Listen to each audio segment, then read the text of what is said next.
ಓಂ ಶಾಂತಿ. ಇಂದಿನ ದಿನಾಂಕ 9/10/2023. ಮಧುರ ಮಕ್ಕಳೇ, ಎಷ್ಟು ನೆನಪಿನಲ್ಲಿ ಇರುತ್ತೀರಿ, ಪವಿತ್ರರಾಗುತ್ತೀರಿ, ಅಷ್ಟು ಪಾರಲೌಕಿಕ ಮಾತಾಪಿತರ ಆಶೀರ್ವಾದವೂ ಸಿಗುತ್ತದೆ. ಆಶೀರ್ವಾದವು ಸಿಗುವುದರಿಂದ ನೀವು ಸದಾ ಸುಖಿಗಳಾಗಿ ಬಿಡುತ್ತೀರಿ. ಪ್ರಶ್ನೆ: ತಂದೆಯು ಎಲ್ಲ ಮಕ್ಕಳಿಗೆ ಎಂತಹ ಸಲಹೆ ಕೊಟ್ಟು ಕೆಟ್ಟ ಕರ್ಮಗಳಿಂದ ಬಿಡಿಸುತ್ತಾರೆ? ಉತ್ತರ: ತಂದೆಯ ಸಲಹೆಯಾಗಿದೆ, ಮಕ್ಕಳೇ, ನಿಮ್ಮ ಬಳಿ ಏನೇ ಹಣ, ಆಸ್ತಿ ಮುಂತಾದವುಗಳಿದ್ದರೂ ಅವೆಲ್ಲವನ್ನು ನಿಮ್ಮ ಬಳಿ ಇಟ್ಟುಕೊಳ್ಳಿ, ಆದರೆ ನಿಮಿತ್ತರಾಗಿ ನಡೆಯಿರಿ. ಏ ಭಗವಂತ, ಇದೆಲ್ಲವೂ ತಮ್ಮದಾಗಿದೆ ಎಂದು ನೀವು ಹೇಳುತ್ತಾ ಬಂದಿದ್ದೀರಿ.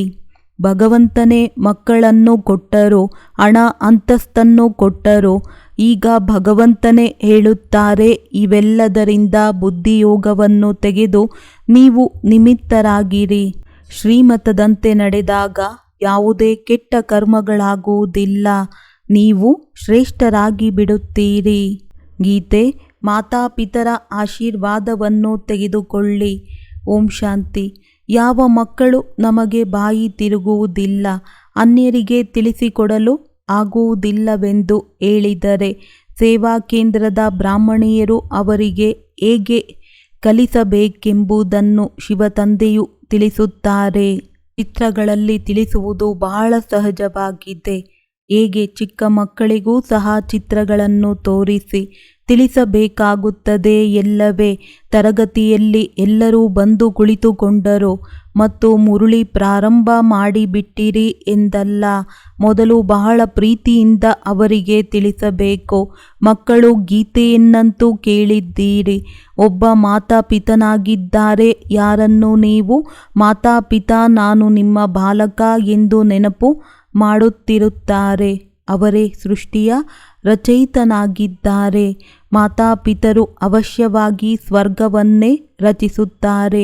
ಸತ್ಯಯುಗದಲ್ಲಿ ಸ್ವರ್ಗವಾಸಿ ಮಕ್ಕಳಿರುತ್ತಾರೆ.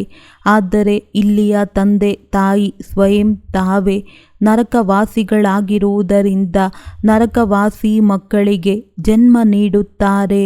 ತಂದೆ ತಾಯಿಯ ಆಶೀರ್ವಾದವನ್ನು ತೆಗೆದುಕೊಳ್ಳಿ ಎಂದು ಗೀತೆಯಲ್ಲಿ ಕೇಳಿದ್ದೀರಿ. ನಿಮಗೆ ಗೊತ್ತಿದೆ, ಈ ಸಮಯದ ತಂದೆ ತಾಯಿಯಂತೂ ಆಶೀರ್ವಾದಗಳನ್ನು ಕೊಡುವುದಿಲ್ಲ. ಆದರೆ ಈ ತಂದೆ ತಾಯಿ ಆಶೀರ್ವಾದ ಮಾಡುತ್ತಾರೆ. ಯಾವ ಆಶೀರ್ವಾದವೂ ಮತ್ತೆ ಅರ್ಧ ಕಲ್ಪದವರೆಗೆ ನಡೆಯುತ್ತದೆ. ಅರ್ಧ ಕಲ್ಪದ ನಂತರ ಶಾಪಿತರಾಗಿ ಬಿಡುತ್ತಾರೆ. ತಾವು ಪತಿತರಾಗುವ ಕಾರಣ ಮಕ್ಕಳನ್ನು ಪತಿತರನ್ನಾಗಿ ಮಾಡುತ್ತಾರೆ. ಅದಕ್ಕೆ ಆಶೀರ್ವಾದವೆಂದಂತೂ ಹೇಳುವುದಿಲ್ಲ. ಶಾಪವನ್ನು ಕೊಡುತ್ತಾ ಕೊಡುತ್ತಾ ಭಾರತವಾಸಿಗಳು ಶಾಪಿತರಾಗಿ ಬಿಟ್ಟರು. ಎಷ್ಟೊಂದು ದುಃಖವೇ ದುಃಖವಿದೆ. ಆದ್ದರಿಂದಲೇ ಮಾತಾಪಿತರನ್ನು ನೆನಪು ಮಾಡುತ್ತಾರೆ. ಈಗ ಯಾರನ್ನು ಕರೆದೊಯ್ಯುತ್ತಿದ್ದೀರೋ ಆ ಮಾತಾಪಿತರು ಆಶೀರ್ವಾದ ಮಾಡುತ್ತಿದ್ದಾರೆ ಮತ್ತು ಓದಿಸಿ ಪತಿತರಿಂದ ಪಾವನರನ್ನಾಗಿ ಮಾಡುತ್ತಿದ್ದಾರೆ. ಇಲ್ಲಿ ಆಸುರಿ ಸಂಪ್ರದಾಯ ರಾವಣ ರಾಜ್ಯವಿದೆ, ಅಲ್ಲಿ ದೈವಿ ಸಂಪ್ರದಾಯ ರಾಮ ರಾಜ್ಯವಿರುತ್ತದೆ. ರಾವಣನ ಜನ್ಮವೂ ಸಹ ಭಾರತದಲ್ಲಿಯೇ ಆಗಿದೆ. ಶಿವತಂದೆ ಯಾರನ್ನು ರಾಮನೆಂದು ಹೇಳುತ್ತೇವೆಯೋ ಅವರ ಜನ್ಮವೂ ಸಹ ಭಾರತದಲ್ಲಿಯೇ ಆಗಿದೆ. ಯಾವಾಗ ನೀವು ವಾಮ ಮಾರ್ಗದಲ್ಲಿ ಹೊರಟು ಹೋಗುವಿರೋ ಆಗ ಭಾರತದಲ್ಲಿ ರಾವಣ ರಾಜ್ಯವು ಪ್ರಾರಂಭವಾಗುತ್ತದೆ. ಆದ್ದರಿಂದ ಭಾರತವನ್ನೇ ರಾಮನಾದ ಪರಂಪಿತ ಪರಮಾತ್ಮನು ಬಂದು ಪತಿತರಿಂದ ಪಾವನರನ್ನಾಗಿ ಮಾಡುತ್ತಾರೆ. ರಾವಣನು ಬಂದಾಗ ಮನುಷ್ಯರು ಪತಿತರಾಗುತ್ತಾರೆ. ರಾಮನು ಹೋದ, ರಾವಣನು ಹೋದ. ರಾವಣನದು ಬಹಳ ದೊಡ್ಡ ಪರಿವಾರವಿದೆ ಎಂದು ಹಾಡುತ್ತಾರೆ.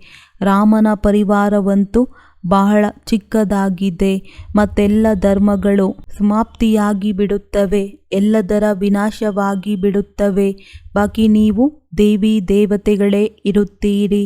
ನೀವೀಗ ಯಾರು ಬ್ರಾಹ್ಮಣರಿದ್ದೀರೋ ನೀವೇ ಸತ್ಯಯುಗಕ್ಕೆ ವರ್ಗಾವಣೆಯಾಗುತ್ತೀರಿ. ಅಂದಾಗ ಈಗ ನಿಮಗೆ ತಂದೆ ತಾಯಿಯ ಆಶೀರ್ವಾದಗಳು ಸಿಗುತ್ತಿವೆ.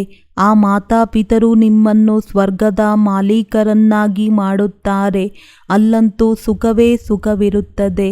ಈ ಸಮಯದಲ್ಲಿ ಕಲಿಯುಗದಲ್ಲಿ ದುಃಖವಿದೆ. ಎಲ್ಲ ಧರ್ಮದವರೂ ದುಃಖಿಯಾಗಿದ್ದಾರೆ. ಈಗ ಕಲಿಯುಗದ ನಂತರ ಸತ್ಯಯುಗವು ಬರಲಿದೆ. ಕಲಿಯುಗದಲ್ಲಿ ಎಷ್ಟೊಂದು ಜನಸಂಖ್ಯೆ ಇದೆ, ಆದರೆ ಸತ್ಯಯುಗದಲ್ಲಂತೂ ಇಷ್ಟೊಂದು ಜನಸಂಖ್ಯೆ ಇರುವುದಿಲ್ಲ. ಎಷ್ಟು ಜನ ಬ್ರಾಹ್ಮಣರಿರುವವರೋ ಅವರೇ ನಂತರ ಅಲ್ಲಿ ದೇವತೆಗಳಾಗುತ್ತಾರೆ. ತ್ರೇತಾದವರೆಗೂ ವೃದ್ಧಿಯಾಗುತ್ತಿರುತ್ತಾರೆ. ಕ್ರಿಸ್ತನಿಗೆ 3000 ವರ್ಷಗಳ ಮೊದಲು ಸತ್ಯಯುಗವಿತ್ತೆಂದು ಹೇಳುತ್ತಾರೆ. BC before Christ and AC after Christ. ಸತ್ಯಯುಗದಲ್ಲಂತೂ ಒಂದೇ ಧರ್ಮ, ಒಂದೇ ರಾಜ್ಯವಿರುತ್ತದೆ. ಅಲ್ಲಿ ಮನುಷ್ಯರೂ ಸಹ ಕಡಿಮೆ ಇರುತ್ತಾರೆ. ಕೇವಲ ಭಾರತವೇ ಇರುತ್ತದೆ. ಮತ್ಯಾವುದೇ ಧರ್ಮವಿರುವುದಿಲ್ಲ.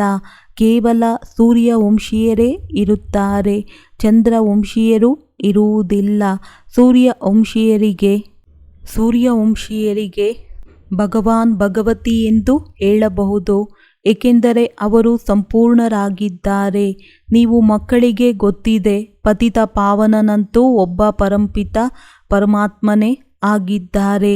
ಚಕ್ರದ ಚಿತ್ರದ ಕಡೆ ತೋರಿಸುತ್ತಾ, ನೋಡಿ, ತಂದೆಯು ಮೇಲೆ ಕುಳಿತಿದ್ದಾರೆ. ಈ ಬ್ರಹ್ಮರವರ ಮೂಲಕ ಸ್ಥಾಪನೆ ಮಾಡಿಸುತ್ತಿದ್ದಾರೆ. ಈಗ ನೀವು ಓದುತ್ತಿದ್ದೀರಿ. ಯಾವಾಗ ಈ ದೇವತೆಗಳ ರಾಜ್ಯವಿರುತ್ತದೆಯೋ ಆಗ ಮತ್ಯಾವುದೇ ಧರ್ಮವಿರುವುದಿಲ್ಲ. ಮತ್ತೆ ಅರ್ಧಕಲ್ಪದ ನಂತರ ವೃದ್ಧಿ ಹೊಂದುತ್ತಾ ಹೋಗುತ್ತದೆ. ಮೇಲಿನಿಂದ ಆತ್ಮಗಳು ಬರುತ್ತಾ ಹೋಗುತ್ತಾರೆ. ವರ್ಣಗಳು ಬದಲಾಗುತ್ತಿರುತ್ತಾ ಹೋಗುತ್ತವೆ. ಜೀವಾತ್ಮಗಳು ಹೆಚ್ಚುತ್ತಾ ಹೋಗುತ್ತಾರೆ. ಸತ್ಯಯುಗದಲ್ಲಿ ಕೇವಲ 9 ಲಕ್ಷ ಜನಸಂಖ್ಯೆ ಇರುತ್ತದೆ. ನಂತರ ಕೋಟಿಯಾಗುತ್ತದೆ. ನಂತರ ವೃದ್ಧಿ ಹೊಂದುತ್ತಾ ಹೋಗುತ್ತದೆ. ಸತ್ಯಯುಗದಲ್ಲಿ ಭಾರತವು ಶ್ರೇಷ್ಠಾಚಾರಿ ಆಗಿತ್ತು. ಈಗ ಭ್ರಷ್ಟಾಚಾರಿಯಾಗಿದೆ. ಎಲ್ಲ ಧರ್ಮದವರು ಶ್ರೇಷ್ಠಾಚಾರಿಗಳು ಆಗಿಬಿಡುತ್ತಾರೆ ಎಂದಲ್ಲ. ಎಷ್ಟೊಂದು ಮನುಷ್ಯರಿದ್ದಾರೆ. ಇಲ್ಲಿಯೂ ಭ್ರಷ್ಟಾಚಾರಿಯಿಂದ ಶ್ರೇಷ್ಠಾಚಾರಿ ಆಗುವುದರಲ್ಲಿ ಎಷ್ಟೊಂದು ಪರಿಶ್ರಮವಾಗುತ್ತದೆ. ಗಳಿಗೆಗೂ ಶ್ರೇಷ್ಠಾಚಾರಿಗಳಾಗುತ್ತಾ ನಂತರ ವಿಕಾರದಲ್ಲಿ ಹೋಗಿ ಭ್ರಷ್ಟಾಚಾರಿಗಳಾಗಿ ಬಿಡುತ್ತಾರೆ. ತಂದೆಯು ತಿಳಿಸುತ್ತಾರೆ, ಮಕ್ಕಳೇ, ನಾನು ಕಪ್ಪಾಗಿದ್ದ ನಿಮ್ಮನ್ನು ಸುಂದರರನ್ನಾಗಿ ಮಾಡಲು ಬಂದಿದ್ದೇನೆ. ನೀವು ಗಳಿಗೆಯೂ ಬಿದ್ದು ಹೋಗುತ್ತೀರಿ. ಬೇಅದ್ದಿನ ತಂದೆಯಂತೂ ನೇರ ಮಾತನ್ನು ತಿಳಿಸುತ್ತಾರೆ. ನೀವು ಕುಲಕಳಂಕಿತರಾಗುತ್ತೀರಾ, ಮುಖವನ್ನು ಕಪ್ಪು ಮಾಡಿಕೊಳ್ಳುತ್ತೀರಾ. ನೀವು ಸುಂದರರಾಗುವುದಿಲ್ಲವೇ? ನೀವು ಅರ್ಧಕಲ್ಪ ಶ್ರೇಷ್ಠರಾಗಿದ್ದೀರಿ. ನಂತರ ಕಲೆಗಳು ಕಡಿಮೆಯಾಗುತ್ತಾ ಹೋಗುತ್ತವೆ. ಕಲಿಯುಗದ ಅಂತ್ಯದಲ್ಲಂತೂ ಪೂರ್ಣ ಕಲೆಗಳೆಲ್ಲವೂ ಸಮಾಪ್ತಿಯಾಗಿ ಬಿಡುತ್ತವೆ. ಸತ್ಯಯುಗದಲ್ಲಿ ಕೇವಲ ಭಾರತ ಒಂದೇ ಇತ್ತು, ಆದರೆ ಈಗ ಎಲ್ಲ ಧರ್ಮಗಳಾಗಿವೆ. ತಂದೆಯು ಬಂದು ಪುನಃ ಸತ್ಯಯುಗಿ ಶ್ರೇಷ್ಠ ಸೃಷ್ಟಿಯನ್ನು ಸ್ಥಾಪನೆ ಮಾಡುತ್ತಾರೆ. ನೀವೂ ಸಹ ಶ್ರೇಷ್ಠಾಚಾರಿಗಳಾಗಬೇಕು. ಅಂದ ಮೇಲೆ ಯಾರು ಬಂದು ಶ್ರೇಷ್ಠಾಚಾರಿಗಳನ್ನಾಗಿ ಮಾಡುತ್ತಾರೆ? ತಂದೆಯು ಬಡವರ ಬಂಧುವಾಗಿದ್ದಾರೆ. ಹಣದ ಮಾತಿಲ್ಲ. ಇಂತಹ ಬೇಅದ್ದಿನ ತಂದೆಯ ಬಳಿ ಶ್ರೇಷ್ಠರಾಗಲು ಬರುತ್ತೀರೆಂದರೂ ಸಹ ನೀವು ಅಲ್ಲಿ ಏಕೆ ಹೋಗುತ್ತೀರೆಂದು ಮನುಷ್ಯರು ಕೇಳುತ್ತಾರೆ. ಎಷ್ಟೊಂದು ವಿಘ್ನಗಳನ್ನು ಹಾಕುತ್ತಾರೆ. ಈ ರುದ್ರ ಜ್ಞಾನ ಯಜ್ಞದಲ್ಲಿ ಅಸುರರ ವಿಘ್ನಗಳು ಬಹಳ ಬರುತ್ತವೆ ಎಂದು ನಿಮಗೆ ಗೊತ್ತಿದೆ. ಅಬಲೆಯರ ಮೇಲೆ ಅತ್ಯಾಚಾರವಾಗುತ್ತದೆ. ಕೆಲವು ಸ್ತ್ರೀಯರು ಸಹ ಬಹಳ ತೊಂದರೆ ಕೊಡುತ್ತಾರೆ. ವಿಕಾರಕ್ಕೋಸ್ಕರ ಮದುವೆಯಾಗುತ್ತಾರೆ. ಈಗ ತಂದೆಯು ಕಾಮಚಿತೆಯಿಂದ ಇಳಿಸಿ ಜ್ಞಾನಚಿತೆಯ ಮೇಲೆ ಕೂರಿಸುತ್ತಾರೆ. ಇದು ಜನ್ಮಾಂತರದ ಒಪ್ಪಂದವಾಗಿದೆ. ಈ ಸಮಯದಲ್ಲಿ ರಾವಣ ರಾಜ್ಯವಾಗಿದೆ. ಸರ್ಕಾರವೂ ಸಹ ಎಷ್ಟೊಂದು ಖರ್ಚು ಮಾಡುತ್ತದೆ. ರಾವಣನನ್ನು ಸುಡುತ್ತಾರೆ. ಆಟವನ್ನು ನೋಡಲು ಹೋಗುತ್ತಾರೆ. ಈ ರಾವಣನು ಎಲ್ಲಿಂದ ಬಂದನು? ರಾವಣನ ಜನ್ಮವಾಗಿ 2500 ವರ್ಷಗಳಾಗಿವೆ. ರಾವಣನು ಎಲ್ಲರನ್ನೂ ಶೋಕವಾಟಿಕೆಯಲ್ಲಿ ಕೂರಿಸಿದ್ದಾನೆ. ಎಲ್ಲರೂ ದುಃಖಿಯೇ ದುಃಖಿಯಾಗಿದ್ದಾರೆ. ರಾಮರಾಜ್ಯದಲ್ಲಿ ಎಲ್ಲರೂ ಸುಖಿಯೇ ಸುಖಿಯಾಗಿರುತ್ತಾರೆ. ಈಗ ಕಲಿಯುಗದ ಅಂತ್ಯವಾಗಿದೆ. ವಿನಾಶವು ಸನ್ಮುಖದಲ್ಲಿ ನಿಂತಿದೆ. ಇಷ್ಟು ಕೋಟ್ಯಾಂತರ ಮನುಷ್ಯರು ಸಾಯುತ್ತಾರೆಂದರೆ ಅವಶ್ಯವಾಗಿ ಯುದ್ಧವು ನಡೆಯುವುದಲ್ಲವೇ? ಸಾಸಿವೆಯ ಸಮಾನ ಎಲ್ಲರೂ ಪುಡಿ ಪುಡಿಯಾಗುತ್ತಾರೆ. ಈಗ ಅದರ ತಯಾರಿಗಳಾಗುತ್ತಿರುವುದನ್ನು ನೋಡುತ್ತಿರುವಿರಿ. ತಂದೆಯು ಸ್ವರ್ಗದ ಸ್ಥಾಪನೆ ಮಾಡುತ್ತಿದ್ದಾರೆ. ಈ ಜ್ಞಾನವನ್ನು ಮತ್ಯಾರೂ ಕೊಡಲು ಸಾಧ್ಯವಿಲ್ಲ. ಇದನ್ನು ತಂದೆಯೇ ಬಂದು ಕೊಡುತ್ತಾರೆ ಮತ್ತು ಪತಿತರನ್ನು ಪಾವನ ಮಾಡುತ್ತಾರೆ. ಸದ್ಗತಿ ಮಾಡುವವರು ಒಬ್ಬರೇ ತಂದೆಯಾಗಿದ್ದಾರೆ. ಸತ್ಯಯುಗದಲ್ಲಂತೂ ಸದ್ಗತಿಯು ಇದ್ದೇ ಇರುತ್ತದೆ. ಅಲ್ಲಿ ಗುರುಗಳ ಅವಶ್ಯಕತೆ ಇರುವುದಿಲ್ಲ. ಈಗ ನೀವು ಈ ಜ್ಞಾನದಿಂದ ತ್ರಿಕಾಲದರ್ಶಿಗಳಾಗುತ್ತೀರಿ. ಸತ್ಯಯುಗದಲ್ಲಿ ಲಕ್ಷ್ಮೀನಾರಾಯಣರಲ್ಲಿ ಈ ಜ್ಞಾನವೇನೂ ಇರುವುದಿಲ್ಲ. ಅಂದ ಮೇಲೆ ಈ ಜ್ಞಾನವು ಪರಂಪರೆಯಿಂದ ಹೇಗೆ ಬಂದಿತು? ಈಗ ಕಲಿಯುಗದ ಅಂತ್ಯವಾಗಿದೆ. ತಂದೆಯು ತಿಳಿಸುತ್ತಾರೆ, ನೀವು ನನ್ನನ್ನು ನೆನಪು ಮಾಡಿ ಸ್ವರ್ಗದ ರಾಜಧಾನಿ ಸ್ಥಾಪನೆ ಮಾಡುವ ತಂದೆಯನ್ನು ಮತ್ತು ಆಸ್ತಿಯನ್ನು ನೆನಪು ಮಾಡಿ. ಅವಶ್ಯವಾಗಿ ಪವಿತ್ರರಾಗಿರಬೇಕಾಗುತ್ತದೆ. ಅದು ಪಾವನ ಪ್ರಪಂಚವಾಗಿದೆ. ಇದು ಪತಿತ ಪ್ರಪಂಚವಾಗಿದೆ. ಪಾವನ ಪ್ರಪಂಚದಲ್ಲಿ ಕಂಸ, ಜರಾಸಂಧ, ಹಿರಣ್ಯಕಶ್ಯಪ ಮುಂತಾದವರಿರುವುದಿಲ್ಲ. ಕಲಿಯುಗದ ಮಾತುಗಳನ್ನು ಸತ್ಯಯುಗದಲ್ಲಿ ತೆಗೆದುಕೊಂಡು ಹೋಗಿದ್ದಾರೆ. ಶಿವತಂದೆಯು ಕಲಿಯುಗದ ಅಂತ್ಯದಲ್ಲಿ ಬಂದಿದ್ದಾರೆ. ಇಂದು ಶಿವತಂದೆಯೂ ಬಂದಿದ್ದಾರೆ. ನಾಳೆ ಕೃಷ್ಣನೂ ಬರುವನು. ಆದ್ದರಿಂದ ಶಿವತಂದೆ ಮತ್ತು ಶ್ರೀಕೃಷ್ಣನ ಪಾತ್ರವನ್ನು ಸೇರಿಸಿ ಬಿಟ್ಟಿದ್ದಾರೆ. ಶಿವ ಭಗವಾನುವಾಚ ಇವರ ಮೂಲಕ ಓದಿ. ಕೃಷ್ಣನ ಆತ್ಮವು ಈ ಪದವಿಯನ್ನು ಪಡೆಯುತ್ತದೆ. ಅದನ್ನು ಅವರು ಗೀತೆಯಲ್ಲಿ ತಪ್ಪಾಗಿ ಕೃಷ್ಣನ ಹೆಸರನ್ನು ಹಾಕಿಬಿಟ್ಟಿದ್ದಾರೆ. ಇದೇ ತಪ್ಪು ಕಲ್ಪದ ನಂತರವೂ ಆಗುವುದು. ಮನುಷ್ಯರು ಭ್ರಷ್ಟಾಚಾರಿಗಳಾಗುವರು. ಆಗಲೇ ತಂದೆಯು ಬಂದು ಶ್ರೇಷ್ಠಾಚಾರಿಗಳನ್ನಾಗಿ ಮಾಡುವರಲ್ಲವೇ? ಶ್ರೇಷ್ಠಾಚಾರಿಗಳು 84 ಜನ್ಮಗಳನ್ನು ಪೂರ್ಣ ಮಾಡಿ ಭ್ರಷ್ಟಾಚಾರಿಗಳಾಗುತ್ತಾರೆ. ಈ ಚಕ್ರದ ಬಗ್ಗೆ ತಿಳಿಸುವುದಂತೂ ಬಹಳ ಸಹಜವಾಗಿದೆ. ವೃಕ್ಷದ ಚಿತ್ರದಲ್ಲಿಯೂ ತೋರಿಸಲಾಗಿದೆ. ಕೆಳಗೆ ನೀವು ರಾಜಯೋಗದಿಂದ ತಪಸ್ಸು ಮಾಡುತ್ತಿದ್ದೀರಿ. ಮೇಲೆ ಲಕ್ಷ್ಮೀನಾರಾಯಣರ ರಾಜ್ಯ ನಿಂತಿದೆ. ಈಗ ನೀವು ಬುಡದಲ್ಲಿ ಕುಳಿತಿದ್ದೀರಿ. ಅಡಿಪಾಯವನ್ನು ಹಾಕಲಾಗುತ್ತಿದೆ. ನಿಮಗೆ ಗೊತ್ತಿದೆ, ಸೂರ್ಯವಂಶಿ ಕುಲದವರು ವೈಕುಂಠದಲ್ಲಿ ಹೋಗುತ್ತಾರೆ. ರಾಮರಾಜ್ಯಕ್ಕೆ ವೈಕುಂಠವೆಂದು ಹೇಳಲಾಗುವುದಿಲ್ಲ. ವೈಕುಂಠವೆಂದು ಕೃಷ್ಣನ ರಾಜ್ಯಕ್ಕೆ ಹೇಳಲಾಗುತ್ತದೆ. ಈಗಂತೂ ನಿಮ್ಮ ಬಳಿ ಅನೇಕರು ಬರುತ್ತಾರೆ. ಪ್ರದರ್ಶನಿ ಮುಂತಾದವುಗಳಲ್ಲಿ ನಿಮ್ಮ ಹೆಸರು ಪ್ರಸಿದ್ಧವಾಗುವುದು. ಒಬ್ಬರು ಇನ್ನೊಬ್ಬರನ್ನು ನೋಡಿ ವೃದ್ಧಿ ಪಡೆಯುತ್ತಾರೆ. ತಂದೆಯು ಬಂದು ಈ ಎಲ್ಲ ಮಾತುಗಳನ್ನು ತಿಳಿಸುತ್ತಾರೆ ಚಿತ್ರಗಳ ಮೇಲೆ. ಯಾರಿಗಾದರೂ ತಿಳಿಸುವುದು ಬಹಳ ಸಹಜವಾಗಿದೆ. ಸತ್ಯಯುಗದ ಸ್ಥಾಪನೆಯನ್ನು ಭಗವಂತನೇ ಬಂದು ಮಾಡುತ್ತಾರೆ ಮತ್ತು ಪತಿತ ಪ್ರಪಂಚದಲ್ಲಿಯೇ ಬರುತ್ತಾರೆ. ಕಪ್ಪಾಗಿದ್ದವರನ್ನು ಸುಂದರರನ್ನಾಗಿ ಮಾಡುತ್ತಾರೆ. ನೀವು ಕೃಷ್ಣನ ರಾಜಧಾನಿಯ ವಂಶಾವಳಿಗಳೂ ಆಗಿದ್ದೀರಿ, ಪ್ರಜೆಗಳು ಆಗಿದ್ದೀರಿ. ತಂದೆಯು ಒಳ್ಳೆಯ ರೀತಿಯಲ್ಲಿ ತಿಳಿಸುತ್ತಾರೆ. ನಿರಾಕಾರ ಶಿವ ತಂದೆಯು ಆತ್ಮಗಳಿಗೆ ತಿಳಿಸುತ್ತಾರೆ, ತಾವು ನನ್ನನ್ನು ನೆನಪು ಮಾಡಿ. ಇದು ಆತ್ಮಿಕ ಯಾತ್ರೆಯಾಗಿದೆ. ಏ ಆತ್ಮಗಳೇ, ನೀವು ತಮ್ಮ ಶಾಂತಿಧಾಮ ನಿರ್ವಾಣಧಾಮವನ್ನು ನೆನಪು ಮಾಡಿದಾಗ ಸ್ವರ್ಗದ ಆಸ್ತಿಯು ಸಿಗುವುದು. ಈಗ ನೀವು ಸಂಗಮದಲ್ಲಿ ಕುಳಿತಿದ್ದೀರಿ. ನನ್ನನ್ನು ಮತ್ತು ಆಸ್ತಿಯನ್ನು ನೆನಪು ಮಾಡುತ್ತೀರೆಂದರೆ ನೀವು ಸ್ವರ್ಗದಲ್ಲಿ ಬರುತ್ತೀರಿ. ಯಾರೆಷ್ಟು ನೆನಪು ಮಾಡುತ್ತೀರಿ ಮತ್ತು ಪವಿತ್ರರಾಗುವಿರೋ ಅಷ್ಟು ಶ್ರೇಷ್ಠ ಪದವಿಯು ಸಿಗುವುದು. ಧನವಾನ್ ಭವ, ಪುತ್ರವಾನ್ ಭವ, ಆಯುಷ್ಮಾನ್ ಭವ. ನಿಮಗೆ ಎಷ್ಟೊಂದು ಆಶೀರ್ವಾದಗಳು ಸಿಗುತ್ತಿವೆ. ದೇವತೆಗಳ ಆಯಸ್ಸು ಬಹಳ ದೀರ್ಘವಾಗಿರುತ್ತವೆ. ಈಗ ಈ ಶರೀರವನ್ನು ಬಿಟ್ಟು ಹೋಗಿ ನಾನು ಚಿಕ್ಕ ಮಗುವಾಗಬೇಕೆಂದು ಸಾಕ್ಷಾತ್ಕಾರವಾಗುತ್ತದೆ.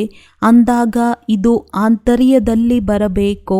ನಾನಾತ್ಮ ಈ ಹಳೆಯ ಶರೀರವನ್ನು ಬಿಟ್ಟು ಹೋಗಿ ಗರ್ಭದಲ್ಲಿ ನಿವಾಸ ಮಾಡುತ್ತೇನೆ. ಅಂತ್ಮತಿ ಸೋಗತಿ. ವೃದ್ಧನಾಗಿರುವುದಕ್ಕಿಂತ ನಾನೇಕೆ ಹೋಗಿ ಮಗುವಾಗಬಾರದು? ಆತ್ಮವು ಈ ಶರೀರದ ಜೊತೆ ಇದ್ದಾಗ ಕಷ್ಟದ ಅನುಭವವಾಗುತ್ತದೆ.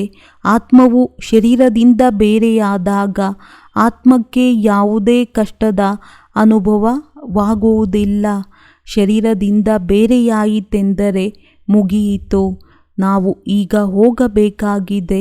ಮೂಲವತನದಿಂದ ನಮ್ಮನ್ನು ಕರೆದುಕೊಂಡು ಹೋಗಲು ತಂದೆಯು ಬಂದಿದ್ದಾರೆ. ಇದು ದುಃಖಧಾಮವಾಗಿದೆ. ಈಗ ನಾವು ಮುಕ್ತಿಧಾಮಕ್ಕೆ ಹೋಗುತ್ತೇವೆ. ಎಲ್ಲರನ್ನೂ ಮುಕ್ತಿಧಾಮಕ್ಕೆ ಕರೆದುಕೊಂಡು ಹೋಗುತ್ತೇನೆ ಎಂದು ತಂದೆಯು ತಿಳಿಸುತ್ತಾರೆ. ಯಾವುದೆಲ್ಲ ಧರ್ಮದವರಿದ್ದಾರೆಯೋ ಎಲ್ಲರೂ ಮುಕ್ತಿಧಾಮಕ್ಕೆ ಹೋಗಬೇಕಾಗಿದೆ. ಅವರು ಪುರುಷಾರ್ಥವನ್ನು ಮುಕ್ತಿಧಾಮಕ್ಕೆ ಹೋಗುವುದಕ್ಕೋಸ್ಕರವೇ ಮಾಡುತ್ತಾರೆ. ತಂದೆಯು ತಿಳಿಸುತ್ತಾರೆ, ನನ್ನನ್ನು ನೆನಪು ಮಾಡಿದರೆ ನನ್ನ ಬಳಿ ಬಂದು ಬಿಡುತ್ತೀರಿ. ತಂದೆಯನ್ನು ನೆನಪು ಮಾಡುತ್ತಾ ಭೋಜನವನ್ನು ಸ್ವೀಕರಿಸುತ್ತೀರೆಂದರೆ ನಿಮಗೆ ಶಕ್ತಿ ಬರುವುದು. ಅಶರೀರಿಯಾಗಿ ನೀವು ಅಬು ರೋಡ್ನವರೆಗೂ ನಡೆದುಕೊಂಡು ಹೋದರೂ ಸಹ ನಿಮಗೆಂದೂ ಸ್ವಲ್ಪವೂ ಸುಸ್ತಾಗುವುದಿಲ್ಲ. ಬಾಬಾರವರು ಪ್ರಾರಂಭದಲ್ಲಿ ಈ ಅಭ್ಯಾಸ ಮಾಡಿಸುತ್ತಿದ್ದರು. ನಾವು ಆತ್ಮಗಳಾಗಿದ್ದೇವೆಂದು ತಿಳಿಯುತ್ತಿದ್ದರು. ಬಹಳ ಹಗುರವಾಗಿ ನಡೆದುಕೊಂಡೇ ಹೋಗಿಬಿಡುತ್ತಿದ್ದರು. ಸ್ವಲ್ಪವೂ ಸುಸ್ತಾಗುತ್ತಿರಲಿಲ್ಲ. ಶರೀರವಿಲ್ಲದೆ ನೀವಾತ್ಮಗಳಂತೂ ಸೆಕೆಂಡಿನಲ್ಲಿ ತಂದೆಯ ಬಳಿ ತಲುಪಿಬಿಡುತ್ತೀರಿ. ಇಲ್ಲಿ ಒಂದು ಶರೀರವನ್ನು ಬಿಟ್ಟರೆ 1 ಸೆಕೆಂಡಿನಲ್ಲಿ ಹೋಗಿ ಲಂಡನ್ನಿನಲ್ಲಿ ಜನ್ಮ ತೆಗೆದುಕೊಳ್ಳುತ್ತಾರೆ. ಆತ್ಮದಷ್ಟು ತೀಕ್ಷ್ಣವಾದ ವಸ್ತು ಮತ್ಯಾವುದೂ ಇರುವುದಿಲ್ಲ. ಅಂದಾಗ ಈಗ ತಂದೆಯು ಹೇಳುತ್ತಾರೆ, ಮಕ್ಕಳೇ, ನಾನು ನಿಮ್ಮನ್ನು ಕರೆದುಕೊಂಡು ಹೋಗಲು ಬಂದಿದ್ದೇನೆ. ಈಗ ತಂದೆಯಾದ ನನ್ನನ್ನು ನೆನಪು ಮಾಡಿ. ಈಗ ನಿಮಗೆ ಪ್ರತ್ಯಕ್ಷದಲ್ಲಿ ಬೇಹದ್ದಿನ ಪಾರಲೌಕಿಕ ತಂದೆಯ ಆಶೀರ್ವಾದಗಳು ಸಿಗುತ್ತಿವೆ. ತಂದೆಯು ಮಕ್ಕಳಿಗೆ ಶ್ರೇಷ್ಠಾತಿ ಶ್ರೇಷ್ಠ ಮತವನ್ನು ಕೊಡುತ್ತಿದ್ದಾರೆ. ಹಣ, ಆಸ್ತಿ, ಅಂತಸ್ತು, ಅಧಿಕಾರ ಎಲ್ಲವನ್ನೂ ನೀವು ತಮ್ಮ ಬಳಿಯೇ ಇಟ್ಟುಕೊಳ್ಳಿ. ಕೇವಲ ನಿಮಿತ್ತರಾಗಿ ನಡೆಯಿರಿ. ಹೇ ಭಗವಂತ, ಇದೆಲ್ಲವೂ ತಮ್ಮದೇ. ಭಗವಂತನೇ ಮಕ್ಕಳನ್ನು ಕೊಟ್ಟರು. ಭಗವಂತನೇ ಹಣ, ಅಂತಸ್ತನ್ನು ಕೊಟ್ಟರೆಂದು ನೀವು ಹೇಳುತ್ತಲೇ ಬಂದಿರಿ. ಅಂದ ಮೇಲೆ ಭಗವಂತನು ಬಂದು ತಿಳಿಸುತ್ತಾರೆ, ಮಕ್ಕಳೇ, ಈಗ ಇದೆಲ್ಲವುದರಿಂದ ಬುದ್ಧಿಯೋಗವನ್ನು ತೆಗೆದು ನೀವು ಟ್ರಸ್ಟಿಯಾಗಿ ನಡೆಯಿರಿ. ಶ್ರೀಮತದಂತೆ ನಡೆಯಿರಿ. ಆಗ ತಂದೆಗೆ ತಿಳಿಯುತ್ತದೆ, ನೀವು ಯಾವುದೇ ಕೆಟ್ಟ ಕರ್ಮವನ್ನಂತೂ ಮಾಡುವುದಿಲ್ಲ. ಶ್ರೀಮತದಂತೆ ನಡೆಯುವುದರಿಂದಲೇ ನೀವು ಶ್ರೇಷ್ಠರಾಗುತ್ತೀರಿ.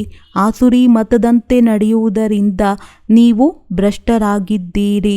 ಭ್ರಷ್ಟರಾಗುವುದರಲ್ಲಿ ನಿಮಗೆ ಅರ್ಧಕಲ್ಪ ಹಿಡಿಸಿದೆ.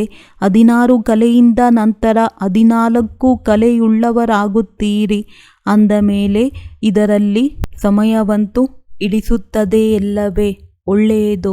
ಧಾರಣೆಗಾಗಿ ಮುಖ್ಯ ಸಾರ.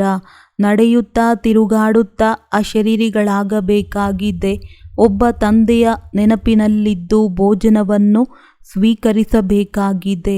ಮಾತಾಪಿತರ ಆಶೀರ್ವಾದಗಳನ್ನು ತೆಗೆದುಕೊಳ್ಳಬೇಕಾಗಿದೆ. ನಿಮಿತ್ತರಾಗಿರಬೇಕಾಗಿದೆ. ಯಾವುದೇ ಕೆಟ್ಟ ಕರ್ಮ ಮಾಡಬಾರದಾಗಿದೆ. ವರದಾನ: ಅನಾಸಕ್ತರಾಗಿ ಲೌಕಿಕದವರನ್ನು ಸಂತುಷ್ಟ ಮಾಡುತ್ತಿದ್ದರೂ ಈಶ್ವರೀಯ ಸಂಪಾದನೆ ಜಮಾ ಮಾಡಿಕೊಳ್ಳುವಂತಹ ರಹಸ್ಯಯುಕ್ತ ಭವ. ಕೆಲವು ಮಕ್ಕಳು ಲೌಕಿಕ ಕಾರ್ಯ, ಲೌಕಿಕ ಪ್ರವೃತ್ತಿ, ಲೌಕಿಕ ಸಂಬಂಧ ಸಂಪರ್ಕ ನಿಭಾಯಿಸುತ್ತಾ ತಮ್ಮ ವಿಶಾಲ ಬುದ್ಧಿಯಿಂದ ಎಲ್ಲರನ್ನೂ ಸಂತುಷ್ಟ ಸಹ ಮಾಡುತ್ತಾರೆ ಮತ್ತು ಈಶ್ವರೀಯ ಸಂಪಾದನೆಯ ರಹಸ್ಯವನ್ನು ತಿಳಿಯುತ್ತಾ ವಿಶೇಷ ಮುಡಿಪನ್ನು ಭಾಗವನ್ನು ಸಹ ತೆಗೆದಿಡುತ್ತಾರೆ. ಈ ರೀತಿ ಎಕಾನಾಮಿ ಮತ್ತು ಏಕ್ನಾಮಿಯವರು ಅನಾಸಕ್ತ ಮಕ್ಕಳಾಗಿದ್ದಾರೆ. ಯಾರು ಸರ್ವ ಖಜಾನೆ, ಸಮಯ, ಶಕ್ತಿಗಳು ಮತ್ತು ಸ್ಥೂಲ ಧನವನ್ನು ಲೌಕಿಕದಿಂದ ಎಕಾನಮಿ ಮಾಡಿ ಅಲೌಕಿಕ ಕಾರ್ಯದಲ್ಲಿ ವಿಶಾಲ ಹೃದಯದಿಂದ ತೊಡಗಿಸುತ್ತಾರೆ. ಈ ರೀತಿ ಯುಕ್ತಿಯುಕ್ತ ರಹಸ್ಯಯುಕ್ತ ಮಕ್ಕಳು ಮಹಿಮಾ ಯೋಗ್ಯರಾಗಿದ್ದಾರೆ. ಸ್ಲೋಗನ್: ಸ್ಮೃತಿ ಸ್ವರೂಪರಾಗಿ ಪ್ರತಿ ಕರ್ಮ ಮಾಡುವಂಥವರೇ ಪ್ರಕಾಶ ಸ್ತಂಭ ಲೈಟ್ ಹೌಸ್ ಆಗುತ್ತಾರೆ. ಒಳ್ಳೆಯದು. ಓಂ ಶಾಂತಿ.